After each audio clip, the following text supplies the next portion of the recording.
Hello dear friends, this is Apple Fruit channel. In this video I want to show and tell you how to see the history of viewed videos in TikTok. That is, you can see the video that you have lost but have already managed to view. How do you do that?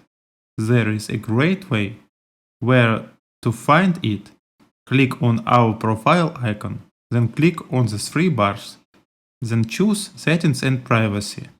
Go down a little bit lower and select Comment and Watch History. And here we can see all the videos we have watched today or the day before.